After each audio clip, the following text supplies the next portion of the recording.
All right, good morning. My name is John Shannon. I'm the ISS Program Manager for Boeing.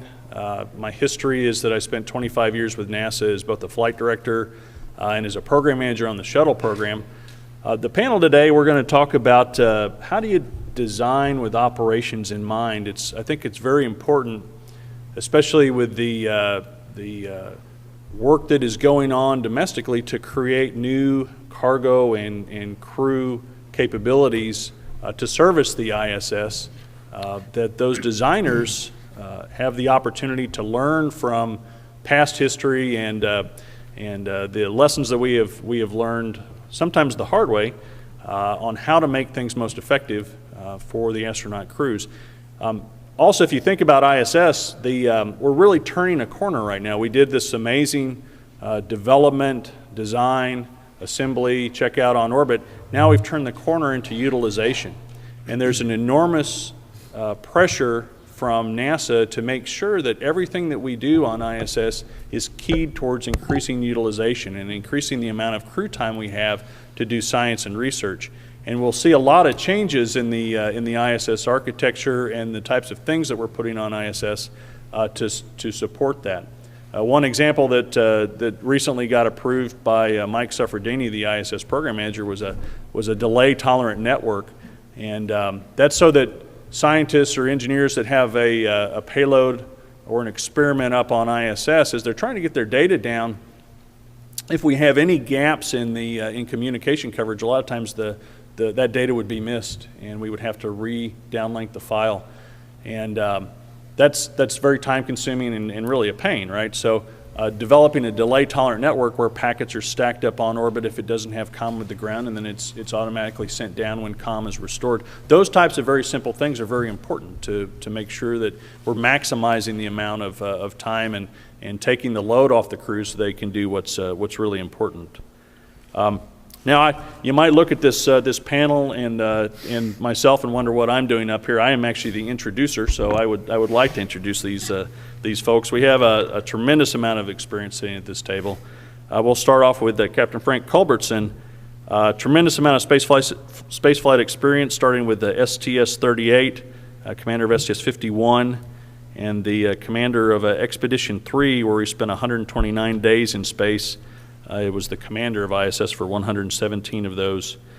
Frank is currently the Executive Vice President and General Manager of Orbital's Advanced Programs Group, and we're all crossing our fingers, Frank, for next Tuesday. Thank you. Get Antares off the ground with that Cygnus to go up and deliver logistics to ISS. A lot of experience with the design and operations of that new resupply capability.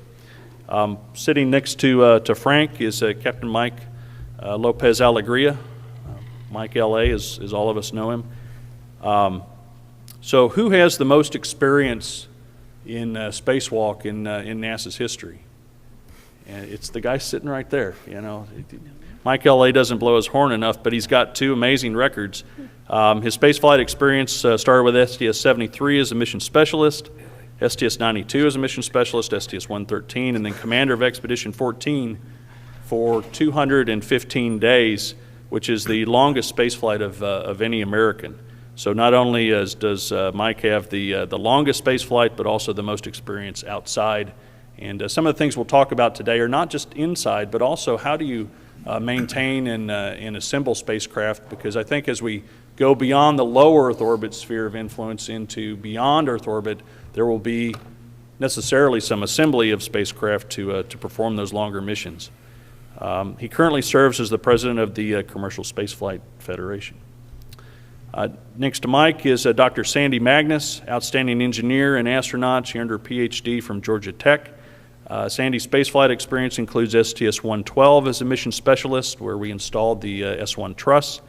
Expedition 18 flight engineer, where she spent 133 days in orbit. And STS-135, the final shuttle mission. And Sandy, of course, now serves as the executive director of the AIAA. And down on the very end, Dr. Garrett Reisman. Garrett received his PhD from Caltech as a flight engineer with the Expedition 16 and 17 crews. He spent 107 days on ISS. He was a mission specialist on STS-132, where we installed the mini research module, which was a Russian-built module we carried up in the shuttle. And he has 3 total EVAs for 21 hours of EVA time, so he also has a lot of experience outside. And thankfully, Garrett installed the last of our P6 truss batteries, which was an interesting activity in itself.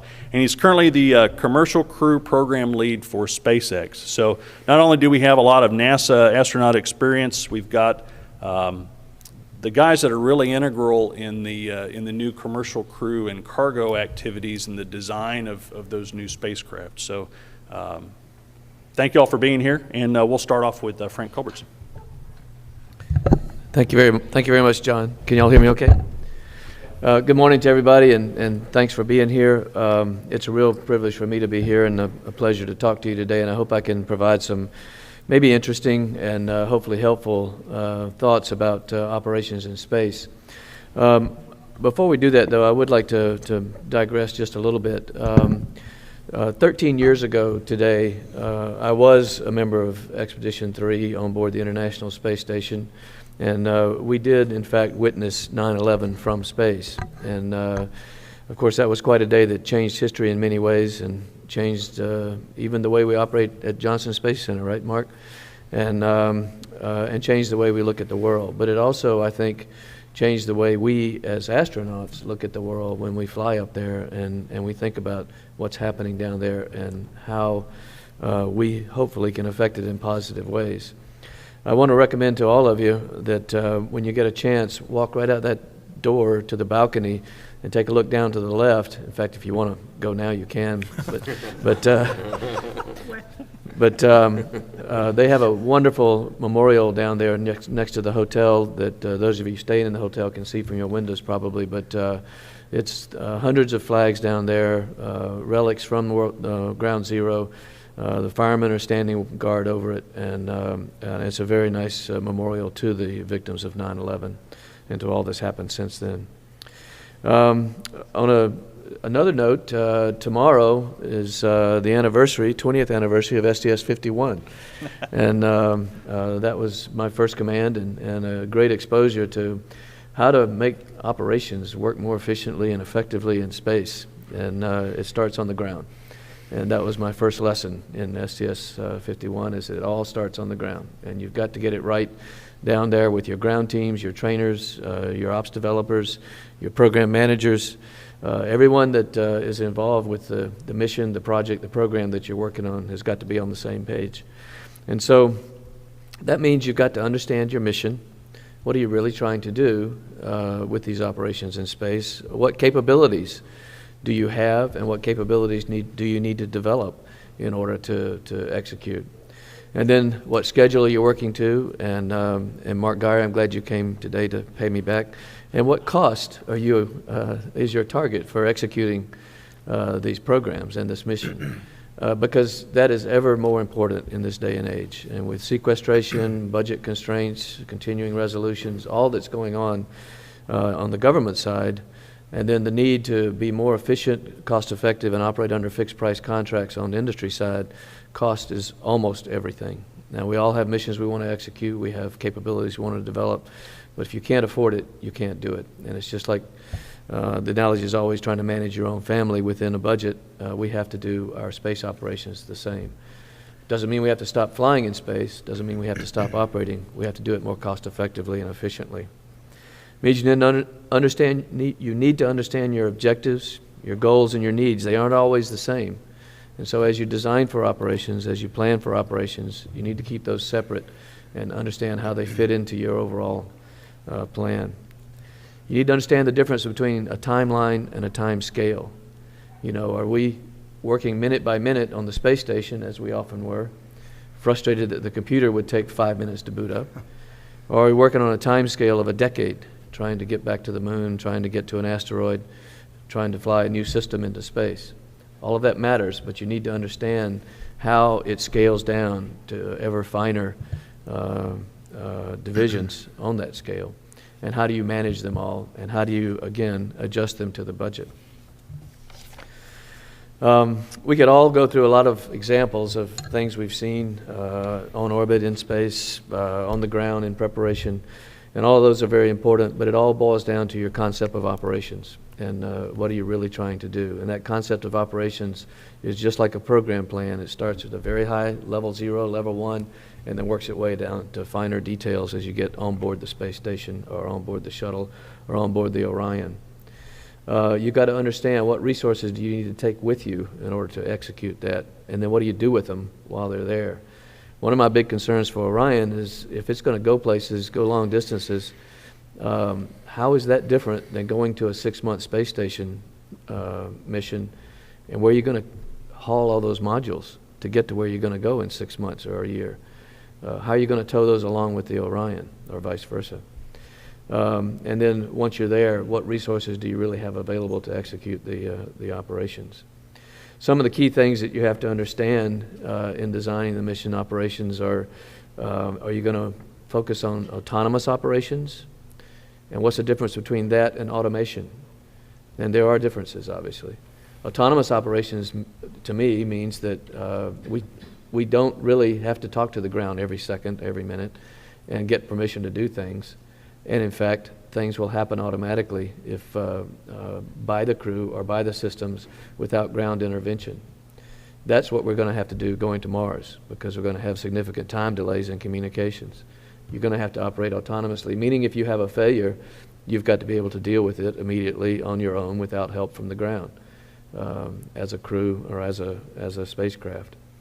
Automation, of course, means that the crew doesn't get involved. It's like waking up in the morning and find out the ground is moving the arm around for you and getting ready to grapple something, and you go, wait a minute, that wasn't on my schedule. Or it means you're doing a docking and the spacecraft is doing all the guidance, navigation, and control, and you're monitoring it.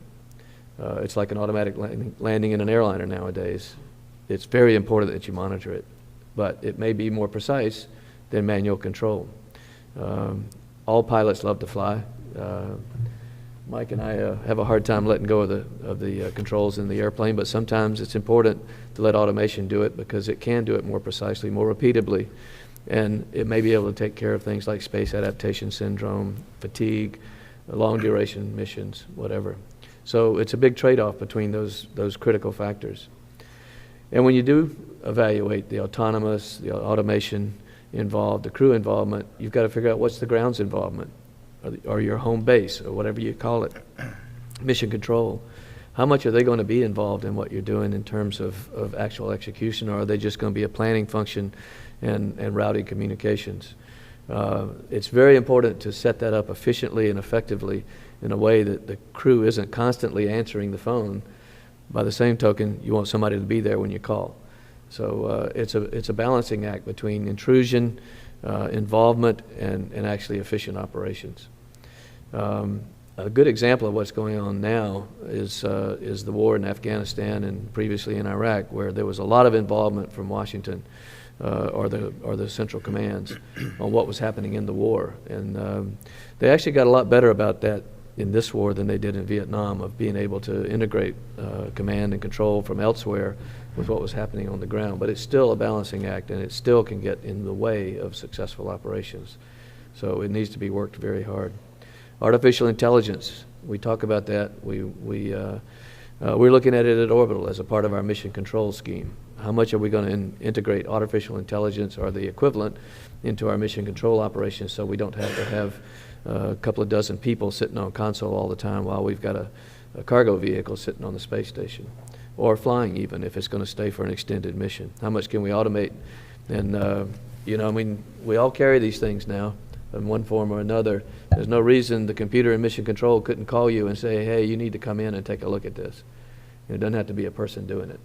So these are ways we can save money. These are ways that we can actually react quickly, and ways that we can have people doing other productive things while the spacecraft is in a fairly benign mode. When you're on orbit in the space station, and I'll transition to a little bit of that and then pass it on to Mike, you've got a lot of modules up there. And I remember thinking when I was on the station, which was fairly small at the time. We were only a 3-bedroom house then. Now it's a 6 or 7-bedroom house. I said, this is really about all I need for 3 of us to go to Mars.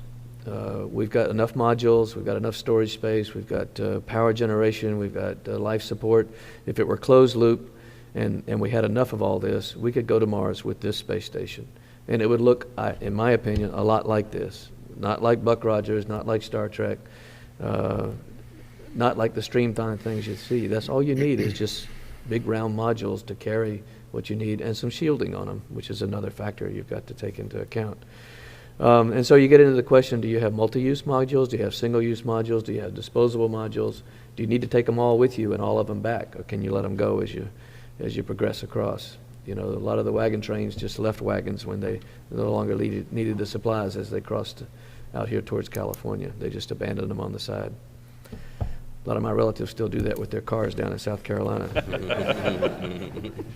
But those are the kind of questions you've got to ask. And then once you are thinking about how you're going to operate up there, whether you're going around and around the Earth in low Earth orbit or whether you're traveling to the moon or an asteroid or to Mars, what's it going to be like living inside there? As I mentioned, one of the frustrations was waiting for the computer to boot up. Now, I think they have better computers now, and they're probably a little bit faster. But boy, it was frustrating when the ground said, okay, you need to reboot the computer, or we just put a new software load on board. But we need you to get started with this procedure right now, so you need to reboot, and then you're sitting there waiting. Or even worse, when they said, now you need to load some procedures from the ground, and you'd had to wait for that before you could start up. We did have wireless tablets on board, which were kind of breakthrough at the time. And I don't know if anybody else used them until they got the new version on board. But I actually would load the wireless procedures and take it over to where I was going. Otherwise, I had to go back and forth between the computer and the workstation if it didn't reach all the way over there. And so you need to think about how are you making the crew spend their time when you're asking them to do various things. And you need to sim that on the ground very realistically, which is difficult to do. But the time management became one of my really pet peeves while I was up there, second only to the shortage of chocolate. But being able to actually be productive and not have to wait on things became very important to me. Storage of hardware, finding it after you've stowed it, a good inventory management system is really critical, and we struggled with that in the early part of the program. I don't know if it's better now or not. I hope it is, since we're sending about a ton of cargo up there next week, and they're going to need to find it. But that's going to be really critical on a long duration mission, is being able to keep track of those things. And I can't tell you how many times I stowed and restowed stuff so that I would know where it was. I'm pretty sure Dan and Carl didn't have any idea where it was when they got there, and they relieved me, but I tried to document it. Communication with the ground, communication with your family, all of that is very important. And being able to do that on a regular and secure and private basis is essential to a crew that's gone for a long period of time, like any deployment. And then safety. We spend a lot of time looking at how to be safer in orbit, how to get people there safely, how to bring them back safely. But while you're on orbit, you've got to think about that too. And there's a lot of little things that I learned, like some of those valves are darn hot when you touch them. And if you're not wearing gloves until you toughen your hands up, it's going to take a while to get comfortable with doing that. Some of them have very sharp knurls on them, and so your hands get scarred and cut. And so you need to think about that. And it's not just a sharp edge inspection. What you need to do is get the crew to toughen up their hands before they go up there and wear gloves. But that's a tough thing, especially in the Russian segment, and all those Russians arrive with really tough hands. But it's something to think about. Another thing that caught me by surprise was the handrails that are so useful in moving around inside the modules. I don't know if anybody else had trouble with this, but back when I was younger and weighed less, I had skinny legs, and a couple of times I'd be racing down the module and flip around to stop someplace, and my leg would slide underneath a handrail rather than catching it with my foot. And the momentum of my body came very close to continuing the rotation with my leg jammed under the handrail, which I saw as a really big problem and was a lot more careful after it happened once or twice. But you could easily break a leg going too fast in the wrong direction or catch an arm under it. You've got to think about those kind of things, and it's a combination of training, preparation, and mindset, as well as design in keeping the crew safe for long duration. You really don't want a broken limb on the way to Mars or anything serious. And then the last thing is, in preparing for the operations, is simulations. The simulations have got to be meaningful, realistic, and numerous. And you've really got to train the crew along with all the people that are supporting them before they take off and go into space. And you need to continue the simulations in orbit if you're going to be doing something several months after you trained for it, and it's going to be critical to the success of the mission. On the shuttle, we developed the shuttle landing trainer that the crew, particularly after a week or two on orbit, would practice with before they came in and did the shuttle landing. After my station mission, and I was on board the shuttle with Dom Gorey and the crew, Dom let me fly the shuttle simulator, and I landed, I thought, really well several times. And I said, "Can I fly this one?" And he said, "No, Frank, they won't let me. But I'll give you a little video so you can watch it from the middeck, as long as you promise not to say anything," which I almost did, because he didn't break out till about 3,000 feet. But that kind of simulation, being able to do it on orbit, to do it in a meaningful way, and to feel like you're in the environment is very important. And then one final example of that is Mike and I, and we're both in the Navy, and we both went through firefighting training. In the Navy, you go through firefighting training by going into a fire. And that is really the only way to experience the sensation of dealing with that danger, dealing with that heat, and dealing with the personal reaction to that kind of a situation. It's why pilots practice landings most effectively in an actual airplane landing on the runway. You've got to feel like you are, in fact, responsible for what's happening. A simulator on the ground, a simulator on a computer is good for practice and procedures. It's not good for what the human body really needs to learn, and that's how you're going to react to a serious and dangerous situation. So I recommend that we keep that in mind as we go through our simulations too.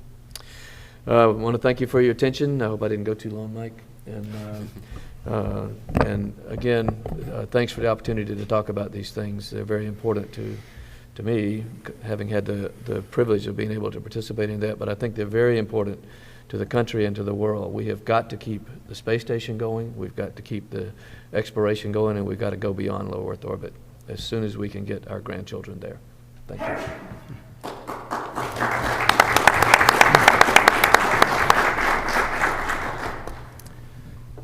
Thank you for all coming this morning. I want to echo a couple things that Frank said. First of all, it really is an honor to be up here with this distinguished panel. These are American heroes, but is that better? But more importantly, I think I count them all as good, great friends. And John didn't say much about himself, but of all the people up here, I think he has probably given more than any of us to NASA and to this country. I watched him both as a flight director and then later as a shuttle program manager, and you'll never see a guy who's cooler under pressure, making crisp decisions dispassionately and the correct ones all the time. So thanks, John. Thanks, Mike.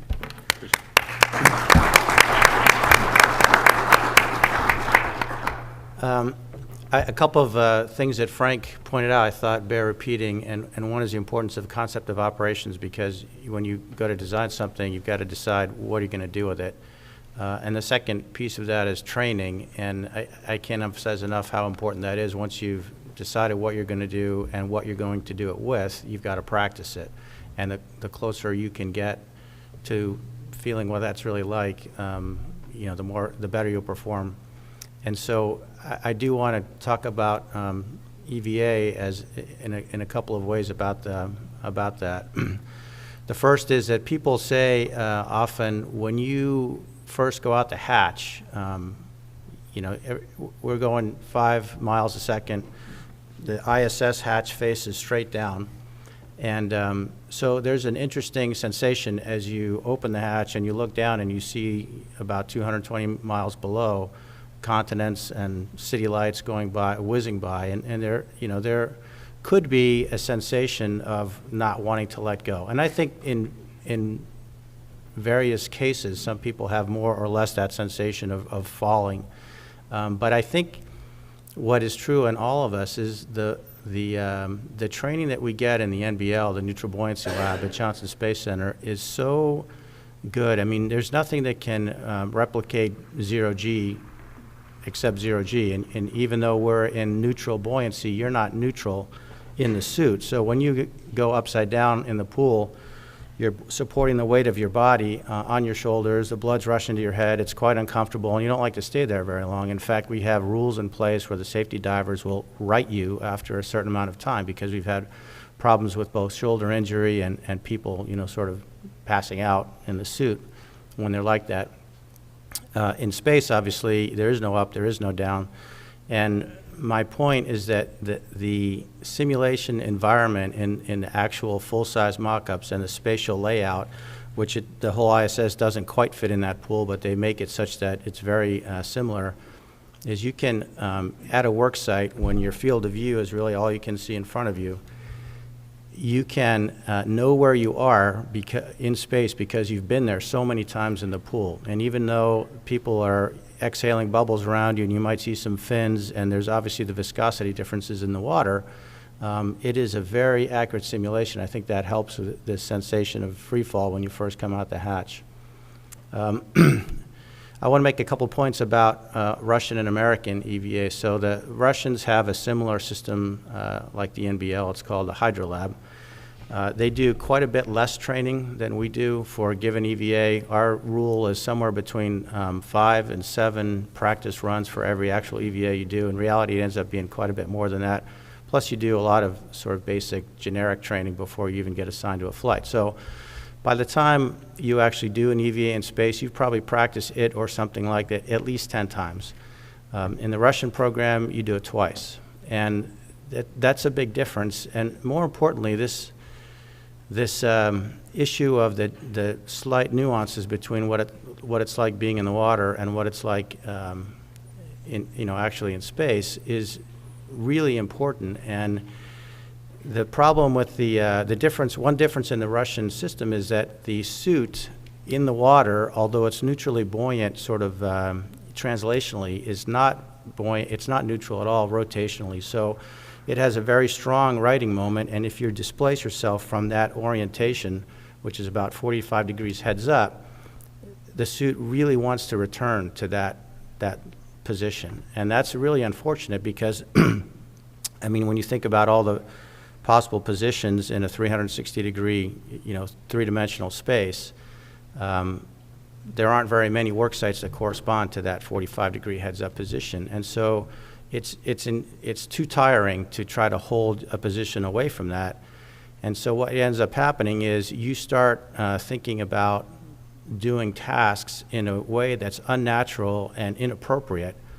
Maybe it's not unnatural. It's natural in the water environment, but it's not natural in space, and it's definitely not appropriate in space because, again, in space you could be straight upside down, you could be right side up. There is no preference. So, as an example, if there's a task to be done on the underside of a module in the pool, so we'll say the nadir side, it's virtually impossible to do that task in the Hydrolab because you just can't get to that position, hold yourself there. Or if you did, you'd do it in a position that would be would be not efficient. In 0G, you just go heads down and basically clamp yourself on there and do the task. A little bit more on the design side. I want to give you another contrast between the Russian and American system. So I was able to do a couple of EVAs in the Russian suit. The suits are pretty similar. They have to operate in the same environment, obviously, and you have to think about thermal considerations. You have to have power. You have to have breathing gas. You have to have electricity to communicate, and you have to have some kind of a warning system. And the suits are remarkably similar in some ways. They both have hard upper torsos, which are made of aluminum and/or fiberglass. They have soft legs and soft arms. They have gloves that can be detached. There are also some pretty big differences. Well, let me back up. And they both have a backpack life support system. So all those facilities, installations, so the gas, et cetera, are carried on a backpack. But there are also a lot of differences. The U.S. suit, actually you put the pants on, if you will, first, and then you climb into the hard upper torso and you attach what would be like the belt. Then you put on gloves and finally the helmet. In that suit, the backpack actually swings open like a door, and the rest of the suit is all integrated. So you sort of put your feet in there first, stick your arms in, and then duck your head in at the last minute. And one really important difference is our suit operates at 4.3 psi, and their suit operates at 5.8 psi. So operationally, their suit is obviously a lot stiffer, and the glove design notwithstanding, and by the way, I think our gloves are fantastic. It's amazing how much dexterity you have, but fact is, when you're operating at such a high delta P, using your hands is quite a bit more difficult in the Russian suit. And I can tell you, I mean, my sort of, this became most apparent to me when I realized I couldn't hold a camera with one hand and take a picture in the Russian glove, but it was very easy to do that in the US glove. So I started thinking, well, that's really unfortunate, because you really want to be as dexterous and mobile as you can be. And it doesn't seem like that's a very smart design. But the point of my story is that there are always counterbalancing arguments when you think about design. So I think Sandy and Garrett are going to give you some examples of sort of designs gone wrong where things could have been better and they're not very good operation. They don't seem to have been designed with operations in mind. But the point of my example is to tell you that there are always trades, and sometimes the trades are difficult. And so because the suit operates at a higher pressure, I couldn't hold a camera in one hand, which is not that important, but just being able to translate and use your hands to manipulate tools and valves and connectors is much more important, right? However, the fact that they operate their suit at 5.8 psi means that they can get in it and go out the door in as long a time as it takes to close the backpack, depress the airlock, and get outside. We can't do that. Because we operate as a lower pressure, which gives us more mobility and more dexterity, we have a problem with decompression sickness, because basically it's a lot like diving. When you dive, you're at depth, you're under higher pressure. After you spend a lot of time at that higher pressure, you absorb nitrogen into your blood because you're breathing higher absolute pressure of gas. When you come back up, that nitrogen can come out of solution and give you decompression sickness, or the bends. So the same thing happens in space, except you're going from that high pressure in which you're living every day at 14.7 psi, and you're going to a lower pressure when you go EVA. Well, the pressure that we go to is obviously lower because it's 4.3 psi, whereas they're at 5.8 psi. And the difference is that we can't just get in the suit and go outside. We have three options. We can do 4-hour pre-breathe in the suit, so you basically breathe 100% oxygen for 4 hours to purge the nitrogen out of your body. We can do an exercise protocol where we basically get our heart rate up by riding a bicycle for some time while wearing a mask, while breathing 100% oxygen. You can imagine that's not terribly enjoyable. Or we can camp out, in which case we shut ourselves into the airlock and we actually lower the pressure of the entire airlock for overnight, and we breathe gas at 10.2 psi instead of 14.7. The next morning, when you open the hatch back up to equalize, to let your buddies in there to help you get dressed, you go to the bathroom, you got to wear this mask with a big hose trailing behind you. So it's kind of a nightmare. All three of those are pretty undesirable situations to be in. So my point in all that is that even though, at first blush, it looks like you'd much rather operate at a lower suit pressure in order to be more dexterous, it's not always that simple. So I don't want to take any more time, but thanks for listening to that story, and I think my colleagues will have some better ones.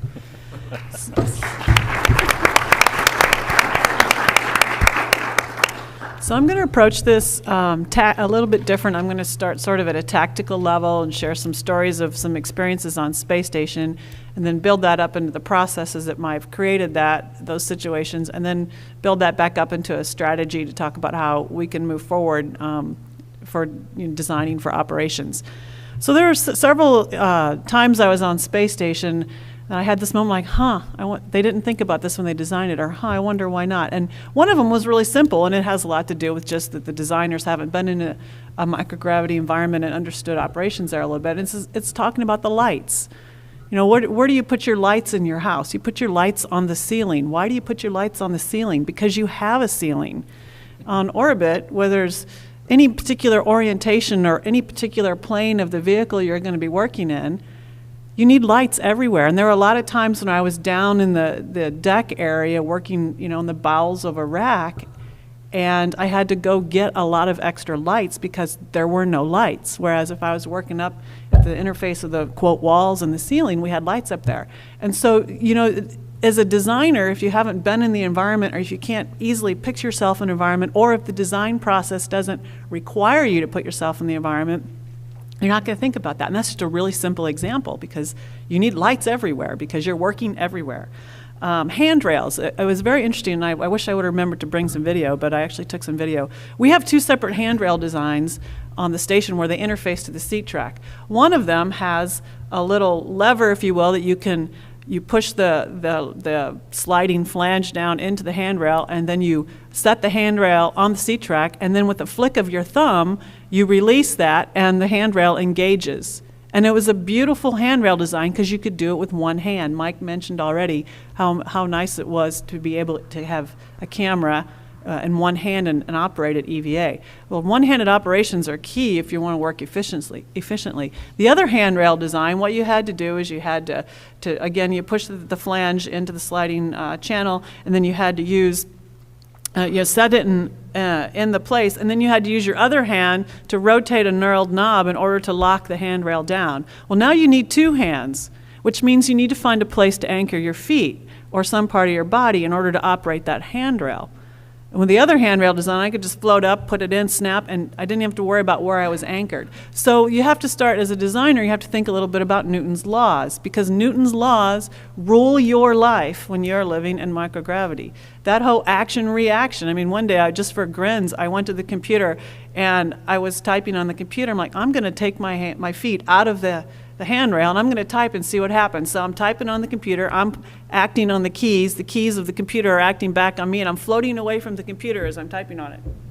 You know, I have to have a place to anchor myself anytime I want to exert a force.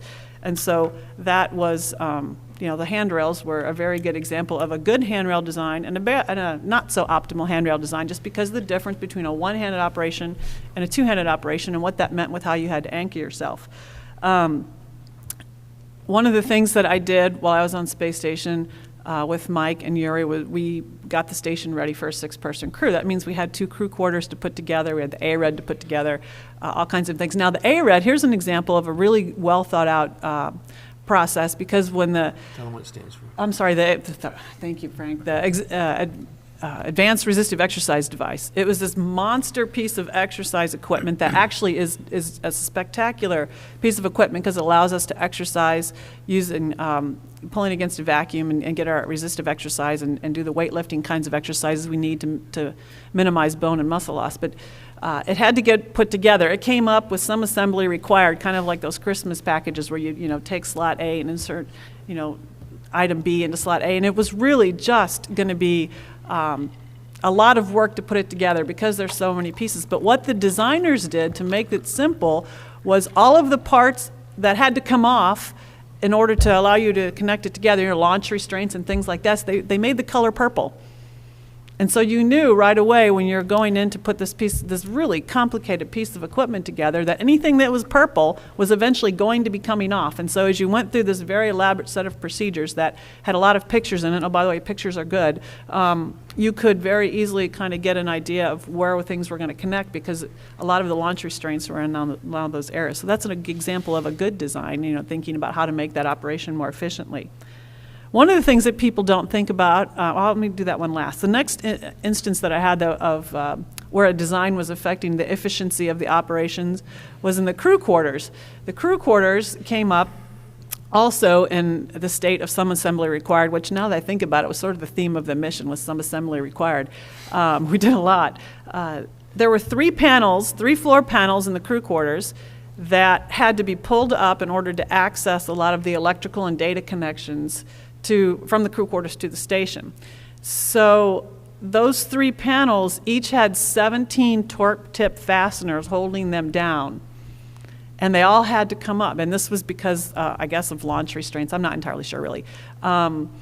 So torque tip fasteners are not fasteners that really you ever want to have to take off, even in a good world, because you have to go find a torque tip screwdriver, and then you've got to be able to put the right amount of torque through the screwdriver to turn it so that you don't strip the threads on the top of the fastener as you're undoing it.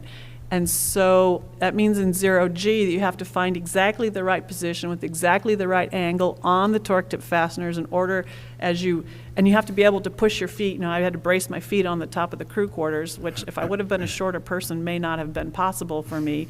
And I had to exactly, get that 90-degree orthogonal load into the torque tip fastener and then make sure I was pushing really hard and then very slowly turn it to make sure that I wasn't going to strip the threads, because I was really worried about that, because you really want to do any kind of drilling of metal in orbit if you can avoid it, because you get those little flakes running around. So that took a while to do that.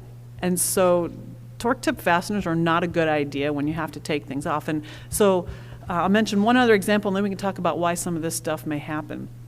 The other thing that people don't think about when you're designing for operations, an example that we run into a lot at NASA, no one from NASA in the audience is going to be surprised about this, is trash. What do you do after you're done doing an operation? You always have trash left. And so how do you design your trash processes into the equipment that you're building? And your trash can be packing material, your trash can be material left over from your science experiment, your trash can be just habitation stuff like laundry or wet clothes or wet food or whatever. But we don't think right now about trash enough when we design things. And that's very, very critical, because it has to go somewhere. We're all so used to taking our trash out to the curb and then it just magically disappears and you don't think about it ever again. Well, it doesn't magically disappear on the space station, and that's a huge operational issue as far as thinking a process all the way through and then what you're going to do all the way to the very end, because we had very elaborate schemes of how we had to package stuff, how we had to put the trash, what we had categories of trash, where we had to pack some trash in some places and other trash in other places and keep track of it. So, but none of that was thought about in the design process. And so it created this huge overhead for operations as we got up there, like, oh my gosh, we got to do something about the trash. It was a total afterthought. So when you think about your design process, Mike and Frank both mentioned, think about what the mission is and what the objective is and what you're going to do on board. You have to think it all the way through to the end, not just we're going to send this nice piece of equipment up there, the crew's going to use it. It's like, okay, the next question is what happens next? So you have to think the whole process through from start to finish.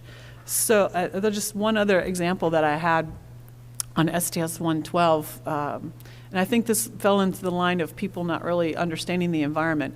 We have these express racks on board, and at the very bottom, these express racks carry a lot of payloads. You can plug in payloads and take them out and plug in new payloads and take them out. So they're very, very handy. You can rotate a lot of science through them. The bottom drawer of the express racks, which we called the pizza box, was a very thin, narrow panel. It's kind of like where you put cookie sheets and things like that in your kitchens, that very thin drawer. There were no restraints inside that drawer to hold things down. So when you open the drawer to get things out of the drawer, they all kind of float up. And then when you're trying to close the door and put everything back in, they're all still floating up. And so you have to really develop a technique to close that drawer, because everything's floating up and trying to get in the way as you're trying to close and fasten the door. And on my very first mission, STS-112, I spent 20 minutes trying to close this drawer, thinking, oh my gosh, we can't design things like this. And again, let's talk a little bit about why this happens. So when we come back from space missions, we have debriefs with lots of different people who come in and take notes about our observations. And all these comments that you hear today, we've given these comments into this debrief system, and these comments go somewhere. And I don't think we have a good system of feeding these comments and getting these comments from this database into our engineering community. I think we need to optimize that a little bit. And I don't know the right answer, but ideally, I think what you would like to do is when people come back from operations, whether it's on space station or pilots, or from the military, you have a system there, I don't know.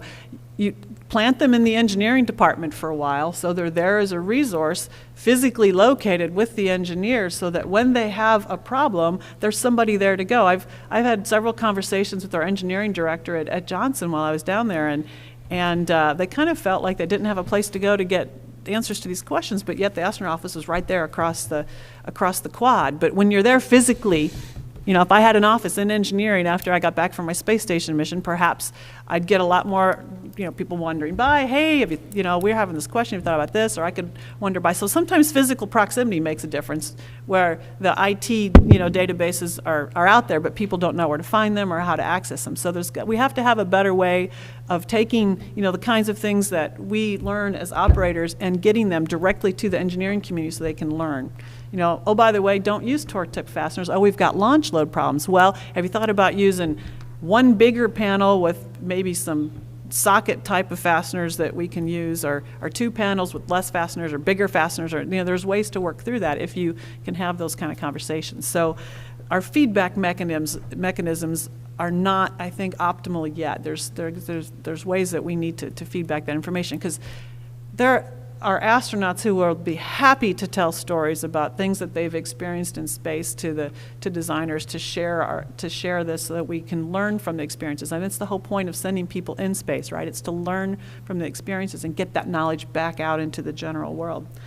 And that leads to another level up I'd like to go to talk about how some of these things may happen where you have designs that aren't optimized for operations. So one, of course, is the feedback, and the other one, I think, and this is based on my observation, is how we are constrained to build programs inside the government.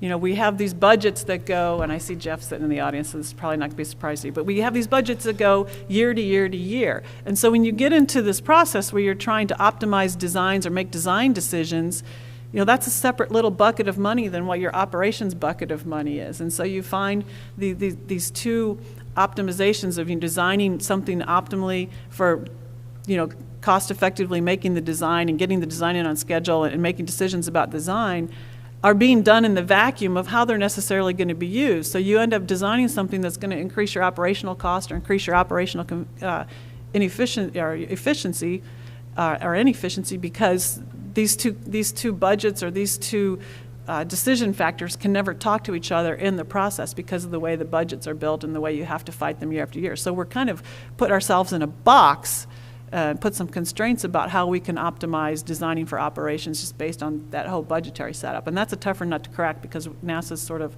forced into this because of the way the government is funded. But for the commercial space world or people who don't have those kinds of fundings, you know, that's something to think about. It's put the operations and the design budget all in one budget and try and optimize for the whole thing and not just be forced to look only at the design so that this operations piece comes in later way overhead and causing you longer term costs because you can't do that up front. So that's, I think, something that we kind of get shot in the foot as government people, but perhaps as private industry people, we don't have to be in that constraint. And then I just want to close with a few words about future designs as we move forward. I think Frank had a lot of good points about autonomy and how we need to have more autonomous systems as we move further and further away from the Earth, because it doesn't make sense as we go to Mars or we have colonies on the moon or go to an asteroid, you know, pick your destination, that you have a mission control that has to be staffed looking at all these bits and bytes coming down from the vehicle and being on top of it. The vehicles need to be able to take care of themselves, and they need to understand when to tell the crew that the crew needs to take care of themselves. And also, at the moment, when you look at how we design space hardware, we're optimizing at the subsystem level. So every subsystem, you've got your subsystem designers, and they're all doing designs, and it's like, okay, this electrical system, we're going to optimize this, and the cooling system, we're going to optimize this. But I think we need to take a look at optimizing the vehicle in such a way that we have a commonality of parts across the systems. Let's say the electrical system needed a fan, or the refrigerator system needed a fan. Let's use the same fan, which means that one of those two subsystems is not going to be optimized because the fan might be over-designed for that particular system. But if I'm sending a vehicle to Mars, I don't want to send 27 fans. I want to send one fan or maybe two fans. And so that means you're getting out of the mode of optimizing at the subsystem, but you're optimizing across the system, accepting that you're going to have inefficiencies in the design in some of the subsystem levels because you're trying to get the bigger picture optimized. And we don't do that right now. We're all, we're engineers. We all tend to focus that each detail is going to be perfect, and then that means as you build it up, you've got perfect. But you might have 27 fasteners in that ultimate perfect design as opposed to 5 that you can do if you optimize across the whole design. And we don't do that. And I would just, I think that's a good idea as we move forward and move further, because we need to reduce our logistics footprint. And actually, it'll make it easier on the crew to do maintenance and overhaul as well, because there's less components for them to learn as well. So I will stop there, and hopefully that gave you some things to think about when it comes to the question time frame. And I'll pass it over to Gary.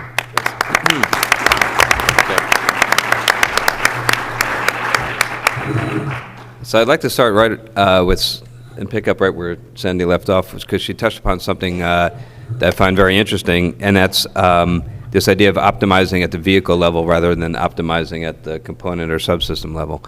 And I think that that's an artifact of our traditional systems engineering approach in the aerospace industry that has been a real strength and was necessary. If you look historically at how the aerospace industry grew up and how it had to grow up fast during World War II, there was no time to consolidate the industry in a single geographic location like the automotive industry. I mean, if you think about automotive, you think, oh, Detroit. But aerospace, well, it's kind of all over the map.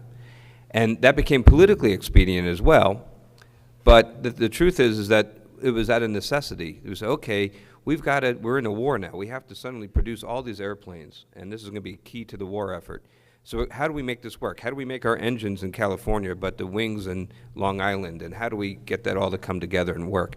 And he came up with the systems engineering discipline, which without it, we never could have done what we did. But there's some inherent drawbacks to that, and one of the things is that you tend from the very beginning, right, as you start, to allocate margin, allocate performance and parameters and write interface compliance documents to everything right from the very first day. And that locks you in at a component level to certain parameters. And so you then, when you're working on your component, you're working on your subsystem, you do whatever you need to do to meet that subsystem spec. But what that prevents you from doing is having a bigger picture and having the agility and the flexibility to, as you go through the design process, say, you know what, it doesn't matter that this component is coming in heavy because this component is coming in light. And instead of having the force system to be made out of titanium and driving the cost way up of my vehicle, it's okay that it's made out of Inconel. It'll all work out. And that's one of the secrets to our success at SpaceX, which is that we're heavily vertically integrated.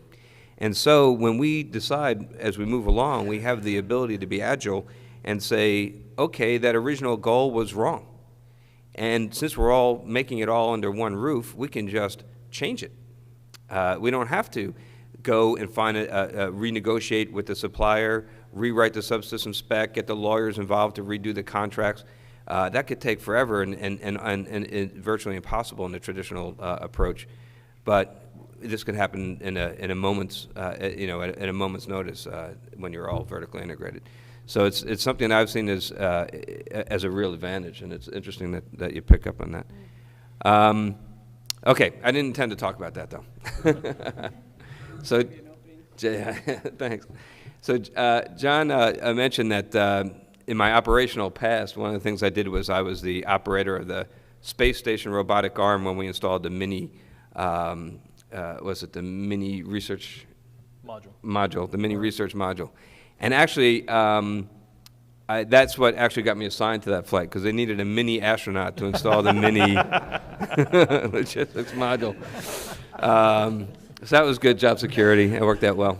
So I have this operational background at NASA, but now I'm a manager, and so I get to see, and as we're going through a development process, working on the Dragon spacecraft and the Falcon 9 rocket, which we hope is what leads our country back into launching Americans into space on American rockets in the very near future. Thank you. So now I'm in this management, working on development, and so I get to see this from both sides of the equation. And by the way, I didn't realize it at the time, but I got great training to be a manager by sitting on your panel, John, when I was a crew rep. And watching you do your work inspired a lot of confidence, and a lot of lessons I drew from that are helping me out today. So thank you for that. Anyway, so I want to talk about the two extremes of this topic that we've been talking about, designing for operations. What happens when you design without operations in mind, and how that can go horribly, horribly wrong? But at the same time, what happens, how you can err on the other side too. How if you have too much operator involvement in the design process, how that also could go wrong. And so the example I'd like to give for the first, something that was designed with clearly very little operator input, first let me ask, is anybody in this room involved with the design of the comm panels on the space station? No? Might want to leave. All right, so we could talk about it. That's good. All right. It's being taped? It's being taped. I'm sorry, whoever might have designed these things, but I have to talk about them. So the comm panels on the space station, I should have brought a photo of the ATUs. I don't even know what this stands for. Something terminal unit. Automatic Audio Terminal Unit. Thank you, John. Audio Terminal Unit. So this comm panel, it's about this big. Okay, it's about that size, and there are so many buttons on this thing. I mean, it makes if you guys, those of us in this room are of the generation that remembers what an HP Scientific calculator looks like, with like 3 different functions for every button, and just you look at that thing, it's like, I just want to add, a couple numbers. How do I do it? So you look at this ATU, and it's this big thing with all these buttons and all these. All you want to do is talk to somebody, right? And it's got all these features. You got 3 different ways to change the levels of the volumes. You've got you could put in a PIN code, because the designer thought, oh, maybe you wanted to have a private conversation, and these 2 people that you're locked up in a can with, and now your best friends. You might want to lock them out of a comm panel. So we'll make it so you can put in, and then you have to remember your PIN code to unlock the thing. And then I would bring tourists by the simulator, and I would show them this thing. I would challenge them. Okay, look at this comm panel. Tell me, how do you turn it on? And they stare at it, looking for the on-off button. There is no on-off button on the comm panel. You got to know that the push-to-talk button is also the on-off button. And if you don't know that, well, woe be unto you. So this is a panel. Now, you've all seen Star Trek. I'm not talking about the new ones. I'm talking about the original Star Trek, Captain Kirk, William Shatner Star Trek, okay? You saw the comm panels on the Enterprise, right? There was one button and a light. And he would go up to it, and he'd hit it with his fist. And then he would say, Kirk here, and the light would go on, so he knows that somebody's listening, and said, Captain, to the bridge. He said, okay, I'm on my way. Hit the panel again. He's done. That's a comm panel. All right? So my point in all this is that the fellow who designed that comm panel, who may be watching this videotape presentation, I'm sure he loved that thing. I'm sure he was a wizard with it, because that was his one job. Okay, but what you have to keep in mind when you're designing for operators is how many operations they're responsible for. Those of us that had to use those comm panels also had to do spacewalks and know how to use the Russian EVA suit, the American EVA suit. We had to know how to fly in T-38s. We had to know how to operate the space shuttle. We had so many things that we had to keep track of. And if you don't make your equipment intuitive and simple, it's just a recipe for disaster when you're talking about very complex environments like operating on the space station. So if I can give one word of caution or advice to designers is make the thing as intuitive and as user-friendly as possible. And so another example I can give real quick is I messed up on my last flight. This is fortunately I didn't break anything really, really expensive. My spacewalks all went well, but I will admit to one major error I made, which was I had this a science experiment. There was a payload inside the middeck, and to activate this experiment, I had to turn a crank and move a plate until it aligned. And what it had to do was there was a thick line, I don't know, maybe about a 1/4 inch thick, and I had to place a thin arrow and align it with the edge of the thick line, but this edge, not this edge. And so I messed that up. I aligned it not here, I aligned it here. And we lost the science, which is absolutely tragic, and I feel bad about it, and I was very disappointed. But you know, I had one training lesson on that 6 months before I flew, and I'm expected to remember, why not just make 2 thin lines? 2 thin lines, you line them up, you're done, right? It's another example. So clearly, getting operators involved so that this type of thing doesn't happen is really, really important. Getting that operator feedback, not just off in some database that's kind of like the Ark of the Covenant in the end of the Raiders of the Lost Ark movie, where it's in some government warehouse, and God knows if everybody will ever find it. So you got to incorporate those lessons, incorporate the operators. However, on the flip side, like I said, there's a downside. If you involve them too much, they bring to the table experience, but they also bring to the table bias. And what I mean by that is, if I'm designing the cockpit for the Dragon, which we are, and you bring in somebody who is an F-18 pilot, like her husband, they will want to make the cockpit look a lot like an F-18 cockpit. You know, you have this many screens with edge keys, and it's going to look a lot like, because that's their experience base, that's what they're comfortable with, and that's their touchstone for a good design. If you bring in somebody who is a shuttle driver, they're going to want it to look a lot like the shuttle. The hand controls, everything. You're going to have a THC and an RHC, and it's going to be exactly the same as the shuttle. If you bring in somebody who flew on Soyuz, oh, well, now there's going to be this little handheld control that has on a cord and is removable, and you could roll right and roll left. The point is that people have this natural tendency to do whatever they did last, at least the things that they did last that they liked. And that's good because it prevents you from reinventing the wheel. But it's bad in the sense that it can block innovation. So it can preclude something that's totally different from happening, something that's totally new, and lock you into a system where you're just repeating what's been done in the past. And I'll give you another example. At SpaceX, in our Mission Control Center, we're all electronic. There's no stacks of paper. There's no big volumes of paper procedures. All the procedures are electronic.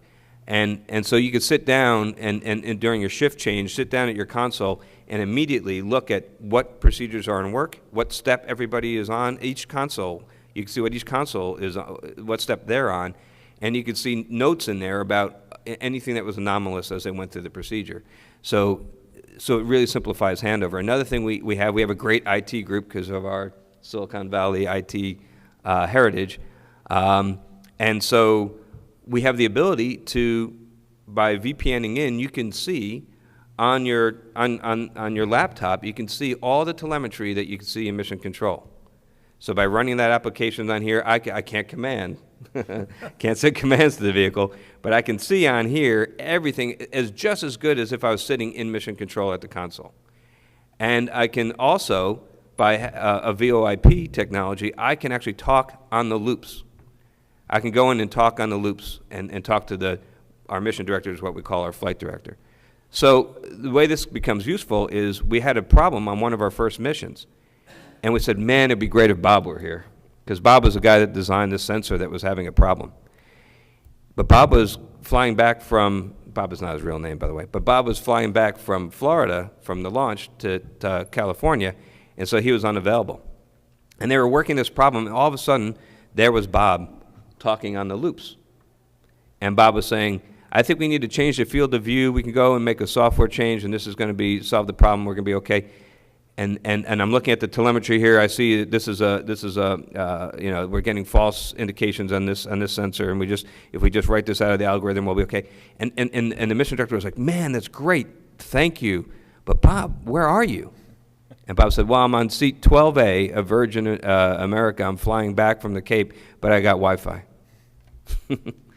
So that kind of innovative thinking, that ability to do operations in a totally new way.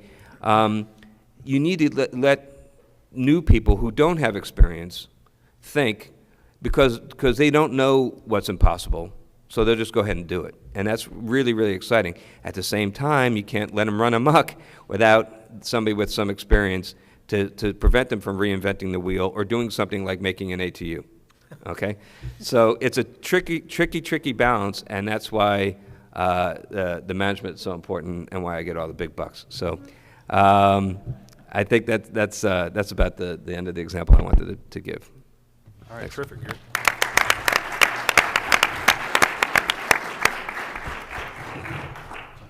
John, since I have to bail early, can I foot stomp a couple of things they Absolutely, said that might add just a little bit to them? And everybody had great examples, and I really appreciate them.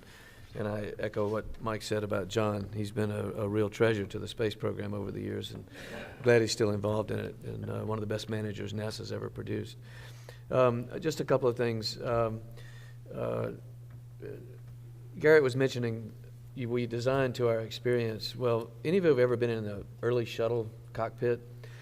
The early shuttle pilots all came out of F-4s and A-4s and airplanes like that had no computers and had little round dials and were basic airplanes, really, and but fast airplanes. And so those of us who'd been flying F-14s, F-18s, and other aircraft, when we got to the shuttle simulator, we go, where are the computers and where's the interface? And we had to enter things in hexadecimal. And it was because the early designers were listening to the early astronauts who had been away from the fleet way too long and who pushed the design towards what they understood. That's why it's important to get relevant and current information or experience involved, Gary. That's a very good point. And then also, I wanted to talk a little bit about how we do transmit information. One experience that was really relevant early in my mission was we had to reprogram computers periodically or program the experiments as they changed phases.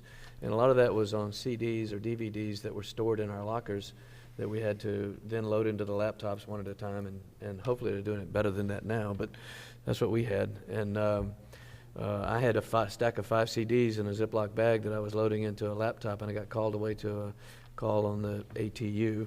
And after I got it programmed and talked to him, I came back and I had inadvertently left the Ziploc bag a little bit open, and these CDs were sneaking out of the bag and going to little hiding places all around the station. Only 2 of them were left in the bag. 1 was about to get away, and 2 had disappeared. And I never found them because they went to their secret hiding places, and they're probably still there, like a lot of other stuff. But I had to admit to the ground that I had lost 2 of this principal investigator's CDs, and what do I do now? And they said, well, that's really bad because we don't have any spares on board, and we're going to have to uplink the entire program to you, and that'll take 3 days at that point of time in the station's development, which had a lot of people upset because it delayed the experiment and all. So again, thinking about zero-G and its effects on the things that you have to use is extremely important. Then one last thing that I'll mention is I was involved in the Shuttle Mir program, which was set up and agreed to between the Russians and Americans to get ready for International Space Station so that we could achieve 2 really big goals. One was to learn to work with our major partners, the Russians, and the other was to learn to operate in a long-duration space environment, both of which we did successfully, I think. However, one of the first early lessons we learned was what Sandy mentioned, was the life cycle of a piece of equipment has got to be taken into account from cradle to grave.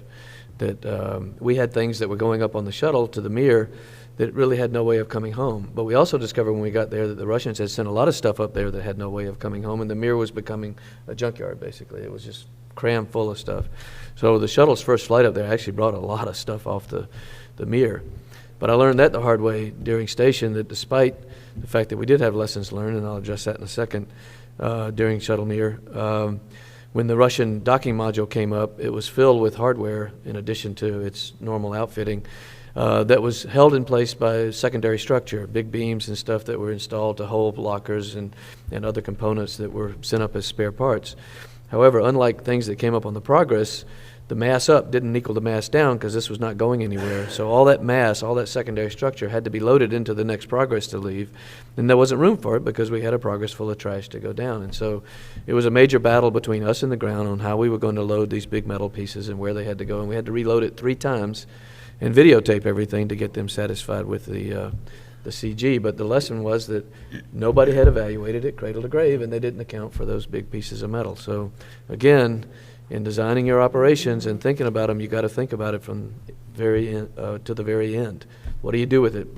when you're no longer using it. And then that last thing that we're all talking about here is lessons learned. And again, a very good point. The people who learn the lessons need to get involved in the next generation and involved in the design. And the Navy learned that in the F-18. They actually had pilots involved in the cockpit design, unlike the F-4. That I'm not sure who was designed by, but not by a pilot. But when we were finishing up Shuttle Mir, somebody remembered we were supposed to learn lessons learned, and so they came down and said, we want you to compile all the lessons you've learned in the last 5 years into a database, and then turn them into the International Space Station. Now, we had 13 people in the office, and they had 230, but they wanted us to give them our lessons learned. And so some of you know who my managers were at the time, and I insisted to my managers, I'll have my people do that database if you'll guarantee them jobs in the International Space Station program when this is over. And so almost all of them ended up with key jobs. So they not only had the database, which most people don't look at anyway, they also had the knowledge to carry over to the next program. And I had gotten that lesson from people who'd been around JSC a long time who said, don't make the mistake that they did in the early days of between Gemini and Apollo. They got the lessons learned to Mercury into Apollo. They had a hard time getting Gemini into Apollo because those folks were busy flying while they were designing Apollo. So a lot of things came in late. And so you've got to get the people who have the experience, whether it's designers, engineers, operators, or crew, who've been working in these areas into meaningful, valuable, and hopefully well-compensated positions so that they carry those lessons learned into the future. And that's more important than almost anything else we're doing except cost, Mark. And again, foot stomping that, you've got to control the cost, and that's one way you do it, by putting people with experience in these positions who've learned from people like John how to get the job done effectively and not make the same mistake twice. You will make mistakes. You should expect that. And the main thing is don't fixate on the mistakes. Don't get caught up in them, and certainly don't get into a witch hunt unnecessarily. Learn from them, correct them as quickly as possible, and have a mechanism in place to make that happen. The mistakes are going to be what really will bring you to your knees if you're not careful. So bring in people with experience who know how to recognize the mistakes and then get on with the design and the operations. So, and I'm going to have to leave. I apologize, John. Thank you for your time, though, Frank. That was good. And if there are any quick questions for me, I've got about 5 minutes. So here's your chance, Geyer. Okay. We'll let that be a private discussion at a later date. Okay, thanks to everybody. We'd like to take some questions from the audience. If you have any, if you do not, you will be subject to my own questions that I was jotting down here. So it's in your own best interest. Yes, sir. I have a question for Garrett. You talked about the vertical integration and being able to do the specifications. Is any part of that enabled by using the tools that are available today that weren't available for ISS, for shuttle, the life system architect, or those things that do all the functional traceability of the system? Repeat the question, Garrett. Sure. So the question was about our ability to be agile and to not lock things down from day one and live inside that construct. Is that enabled by any of today's tools that maybe weren't available to previous development efforts?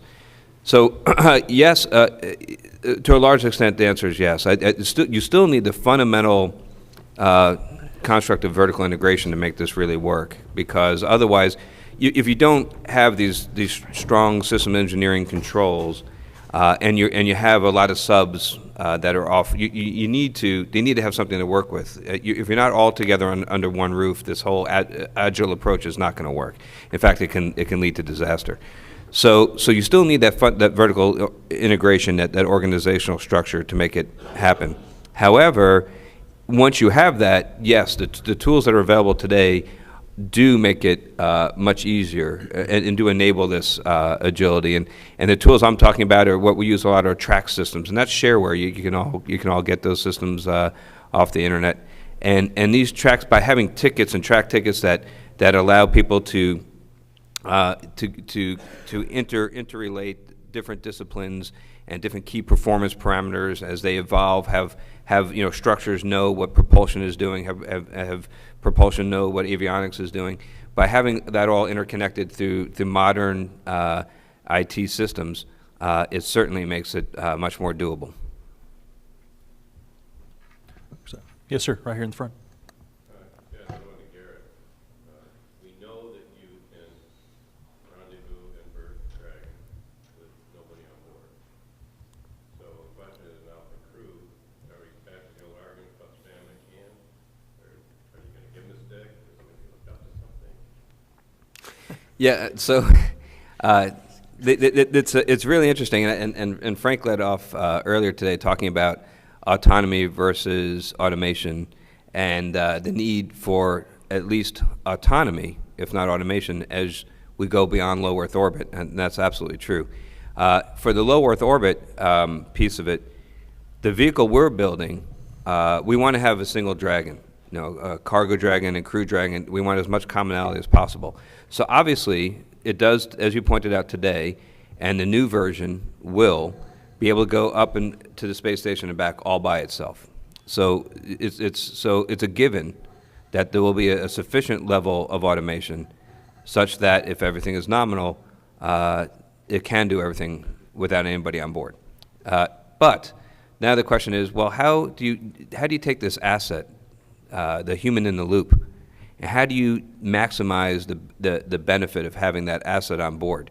And it becomes and how do you do that to improve probability of mission success and safety? How do you take advantage of that? And there's lots of good ways that you can do that. One way is by having backup manual capability for everything the automatic system is supposed to do. So no, it won't be spam in a can. There will be a stick. You will have the ability to manually fly the Crew Dragon. You're going to have the ability to manual dock the Crew Dragon to the space station, and a lot of manual overrides for safety critical functions. We will definitely have all that in the Crew Dragon.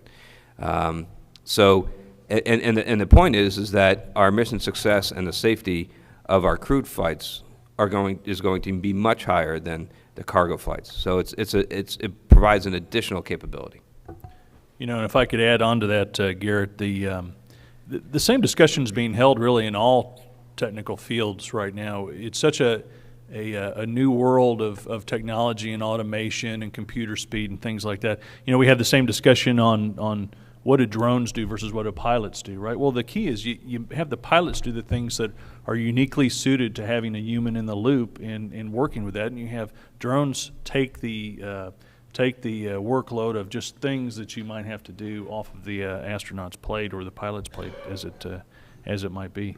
Let's go for some other questions. Yes, sir, down here, white shirt. Transitioning from the government to the commercial world, I was interested in knowing what you've seen that really surprises you or intrigued you, the folks like Garrett have done or folks like Frank have done at their organizations is different from the design perspective than what you're using. So the question was about, as we all have transitioned from government jobs to something out in the private sector, in particular the commercial world, what has surprised me about some of the companies that are involved in the commercial sector? I guess, before coming to NASA, where I spent about 20 years, I was in the Navy, as Frank mentioned, and so my whole life has been in government, and I was a developmental test pilot and project manager for a while. And so you become very used to the way government does business in those kinds of development contracts, and it just was it was the accepted standard that's the way the interaction was between a contractor and the government. And I think with things like Space Act agreements and other, let's say, more flexible and more efficient contracting methods that put some burden on the contractor, but also on the government to be more precise about what they want up front. For whatever reason, the forces in the universe have conspired that money is really tight right now and efficiency is really important. And it's hard now to imagine what the world was like 20 years ago when that didn't seem to be such a consideration, but however we got here, here's where we are. And it's important that we figure out new ways to maximize the return on investment for the taxpayer. And I think that some of these contracting ideas, whether it be a Space Act agreement or just an appropriately flexible fixed price FAR contract, are really paying big dividends. But again, that makes the government's job harder because they have to decide what they want sooner than they did before, because it's very difficult to change what you've asked for in a firm fixed price contract. And it makes the contractor holds their feet to the fire because they have to get things done by a certain time to certain standards, or else they don't get paid. So it seems sort of obvious now, but we've evolved to this in a certain way, and it's hard to imagine going back to something, the way it was before, with the exception of things for which there is no credible expertise in the commercial world, and I'm obviously talking now about beyond LEO, that, at least for now, we've decided that NASA is going to sublet or contract out to commercial access to low Earth orbit, and beyond LEO is still the domain of government because, so far there is no commercial model that would even pretend that there's money to be made. And if there's no money to be made, then there aren't very many people willing to jump into that. So I think for now, that's sort of the division of labor, if you will. But who knows? I think as we learn more about going beyond LEO, and as there are people out there that are interested in exploiting extraplanetary resources, for instance, that could be an innovator that will drive, or that could be a motivator that will spur innovation for commercial companies to go figure that out too.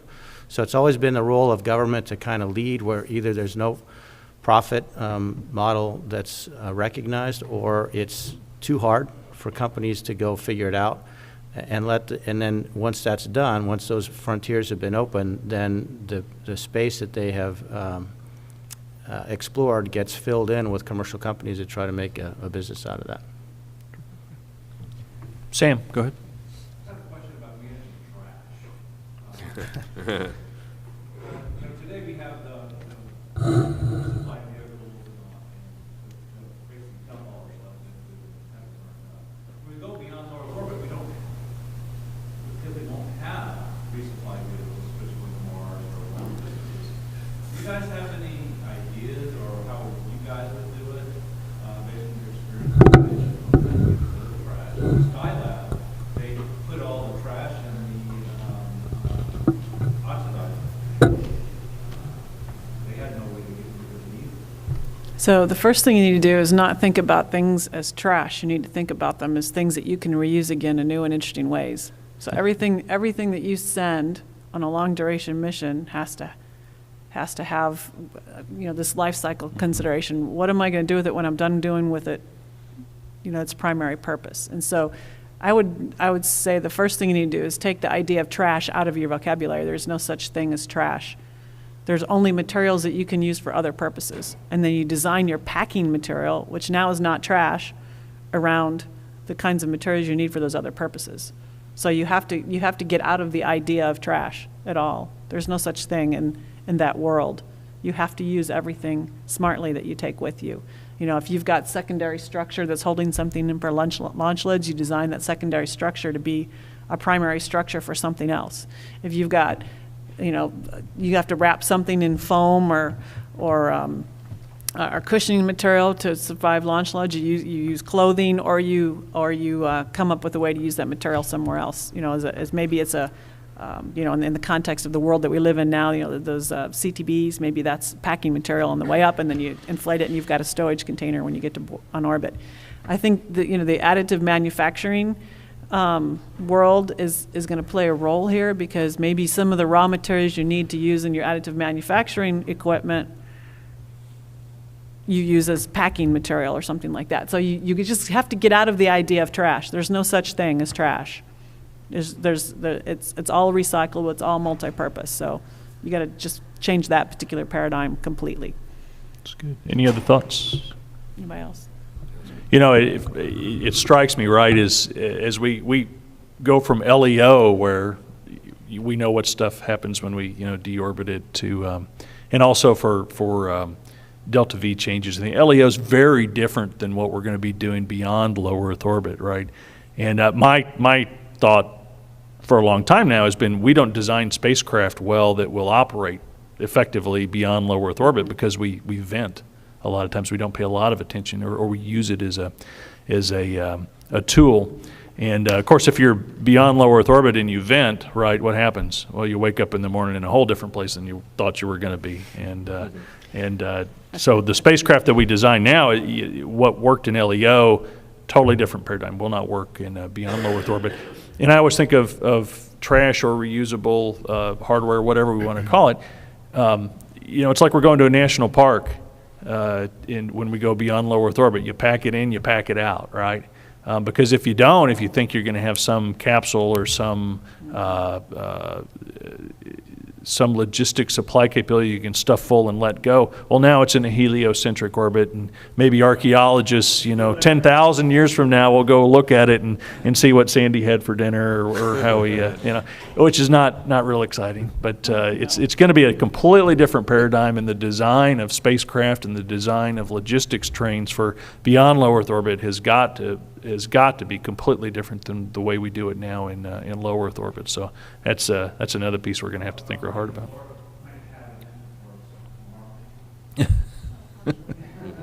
All right, we'll keep it up here. Let's see. Yes.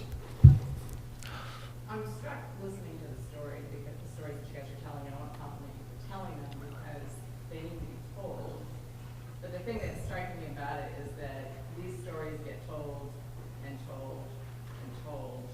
And I don't mean astronaut stories necessarily with regard to spacecraft, but the whole issue of operator in the loop in terms of design and development. Station's an interesting critter, because when the contract was taken over by the prime, they were operating under a $1.3 billion a year development cap that was levied by Congress. And there were conscious decisions made at the time to basically push operations design to the side. And the reason for that is that we have about 50 years of data that tells us that if you do operations in the loop in the beginning, and we used to approach it through things called IPTs, integrated product teams, you add about 20% to cost upfront. There's a bump. There's an upfront cost. Okay, and schedule at the very beginning. Okay, but if you do that, all right, you avoid the 30 to 70% upper that you get at the end by not doing that. Okay, so the curves are really well defined.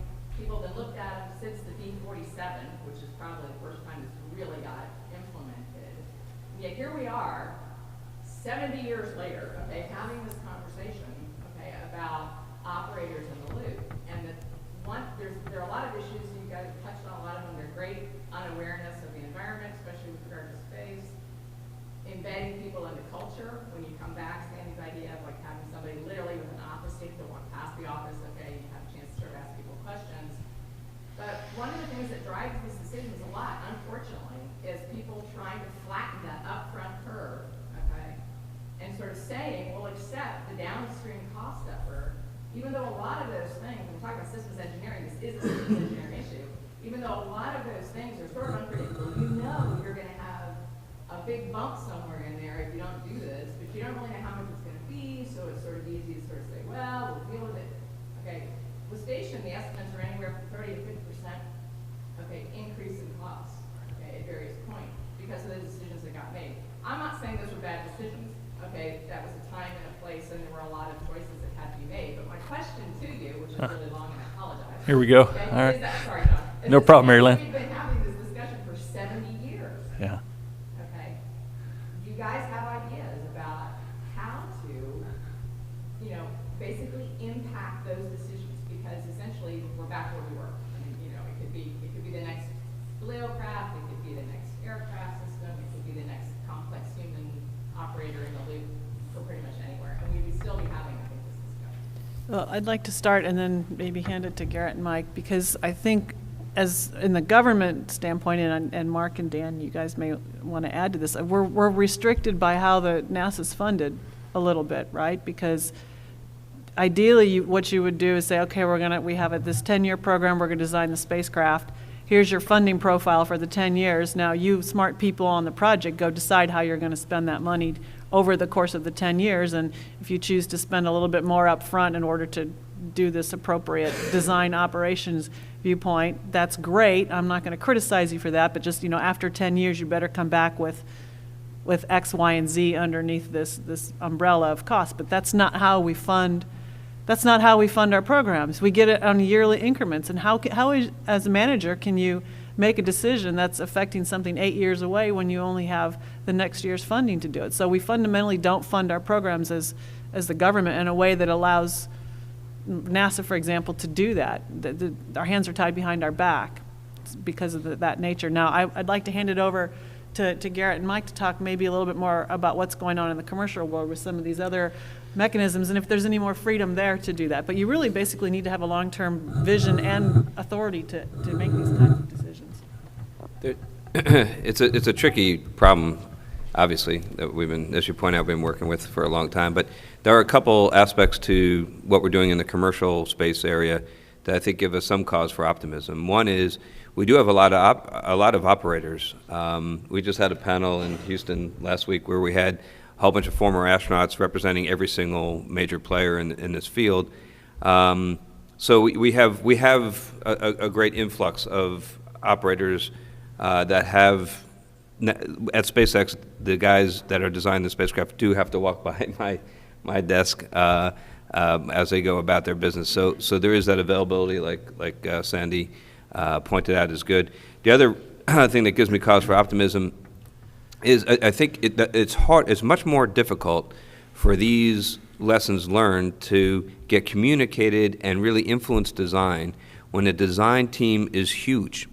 And so on traditional programs where you have thousands of engineers working all over the map, trying to put together a vehicle, it's very, very hard for the challenge you face to try to get this operational experience injected into the design goes up exponentially as the size of the organization goes up. So it's yet again another example of how design and development are best done by really small teams. I think you guys all have seen the grasshopper work that SpaceX has done. You've seen that video, hopefully, that we had recently with the cows running around, all that, right?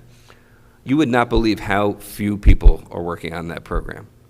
It's a tiny, tiny group, and they're able to do really wonderful things without facing these large problems because it just, your efficiency goes way, way up in the design and development phase. Now, when you get to operations, obviously, it's very different. You can't run the space station program with a little tiny agile team. But you sure can run Grasshopper with one, and you could do some really amazing things. Well, Mary Lynn, I think you should tell us the answer to that question because I think it's really thorny, and I share Garrett's optimism on the commercial side, but that's because, again, the problem, while certainly not easy technically, it has been being solved for decades now. When you're talking about new development, I think the first bump in the road is this sort of lack of a destination, and more concretely is, what are we going to do with it? Because a lot of that hump that you described, back to what Frank said in the open, you have to have a concept of operations. You don't know where you're going. It's hard to have that concept, right? If you don't have that concept, you can't get the operator involved because they don't know what they're going to be doing up there. So I think that's a non-trivial part of this. But back to something I said a bit earlier, for whatever reason, we're in this environment now where money is super tight and people are just, it's just easier to sell to the guy sitting next to you and his former colleagues on the congressional staffers and the members. It's difficult to explain the case that I think you laid out pretty eloquently with apparently some data behind it, that this is a real phenomenon. And the temptation is to just make it sound as cheap as possible, and you do that by lopping off that investment up front and just agreeing to pay for it later. I think that's a very steady decline to mediocrity that we're going to be facing unless we do something dramatic to change directions. Okay, in the very back. I've been in the rocket launch vehicle space business for 57 years. I hardware flew in the first half of 1957. I went from engineering to management. I retired as senior vice president of general management responsible for all the space program. The way I handled that program, that approach about using operations to be involved in design, one program I ran called the National Launch Vehicle Program, which was from 1987 to 1992. I told the vice president of engineering I wanted him to run his operations at the same level in systems engineering that he had for the other systems, and he refused, so I withdrew all of his funds. And I had about funding 300 of his people, and I told him I'm going outside the company. 24 hours later, he came back and said, "Here's my plan how to use this operation." He who has the gold makes the rules. That's correct. Yeah. Yes, sir. Yes, sir. Ray. As a follow-up to that as well, is there anybody doing simulation-based acquisition with any of your companies? Part of a smart process that was put together just for addressing that? Well, I don't have a company, so I can't answer. And I'm not aware of that, of any of them.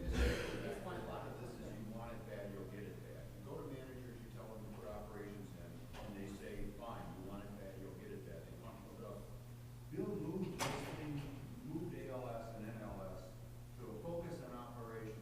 The result was he had the most profit in the division for 4 years.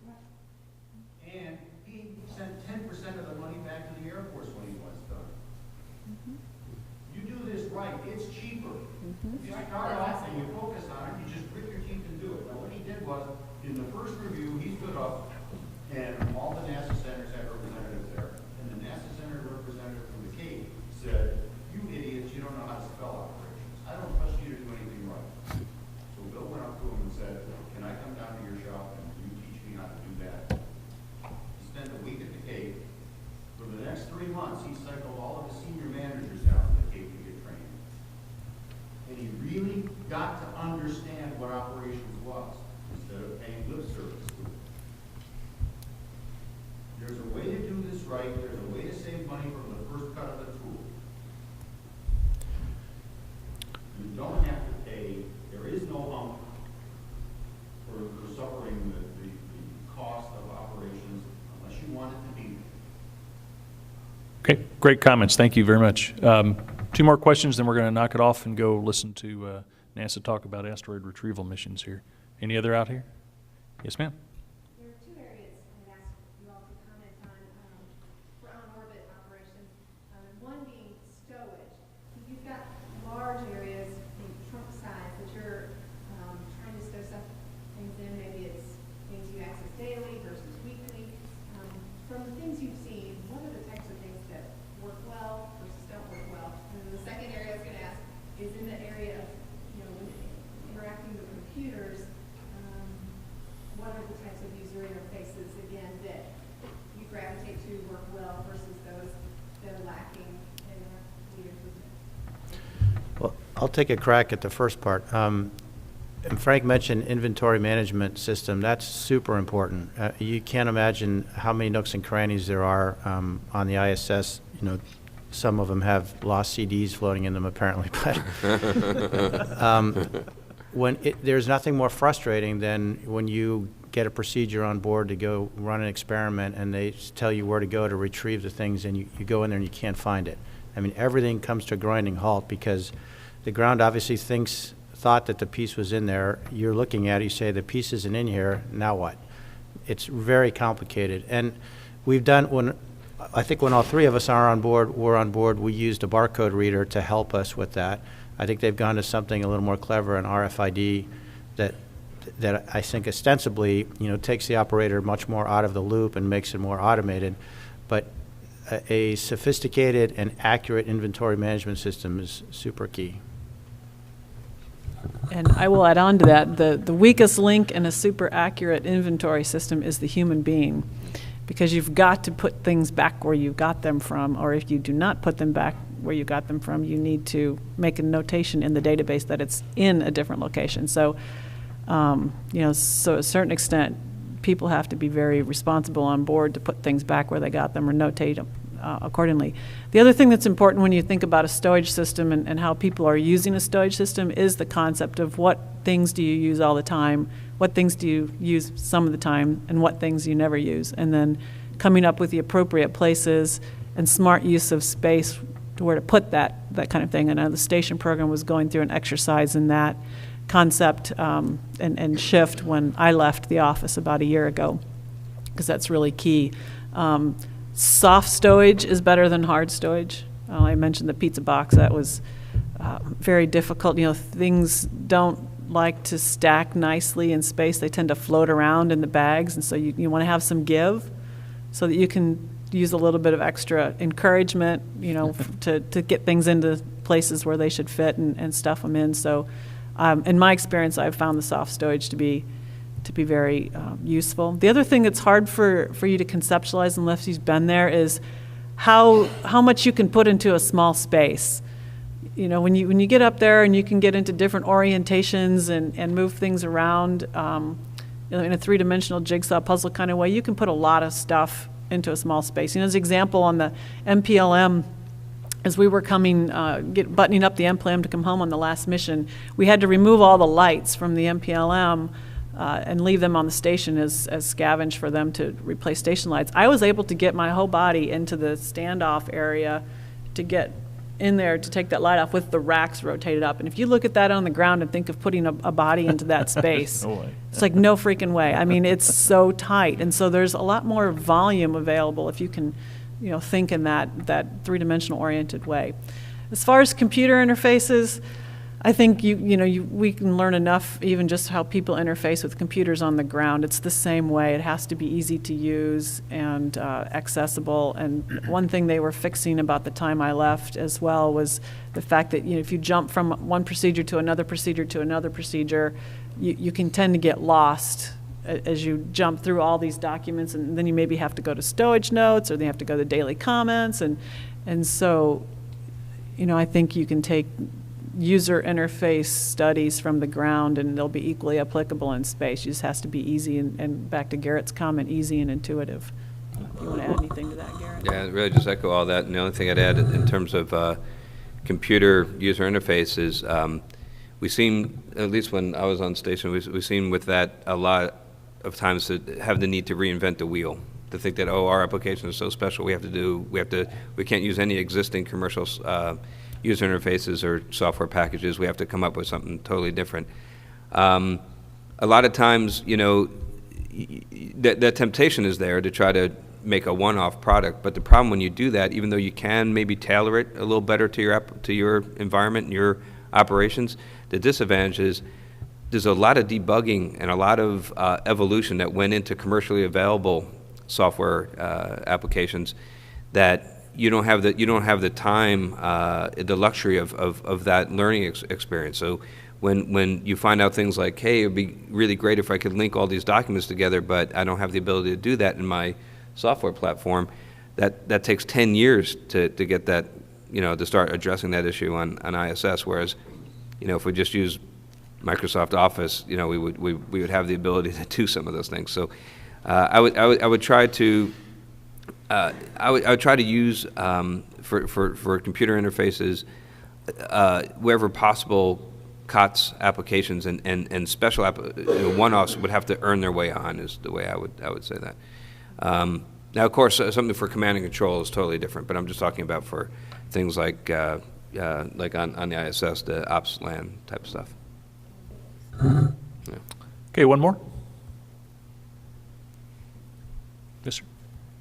I'm curious what you folks think about Inspiration Mars and what it might do for us if it's successful, and particularly Tabor's approach of making it maintainable like a 57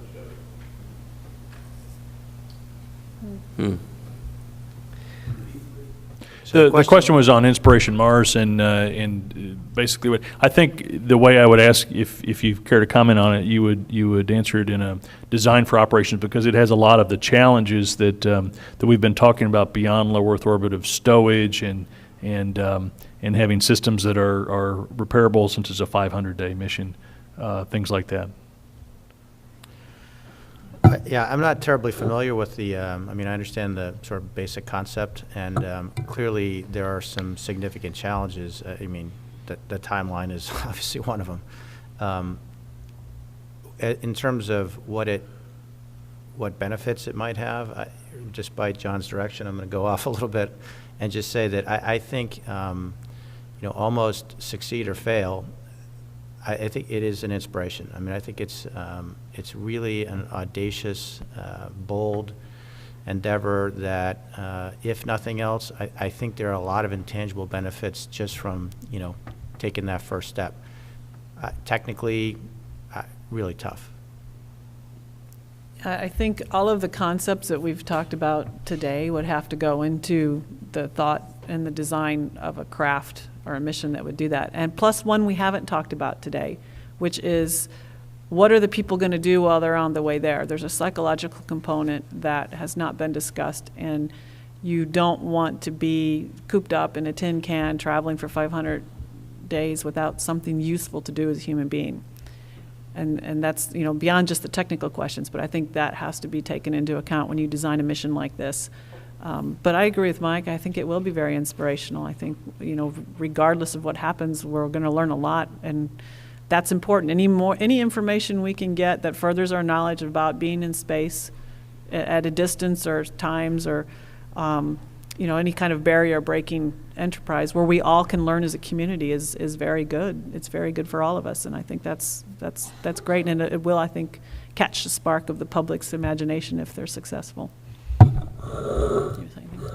don't really have a whole lot to add.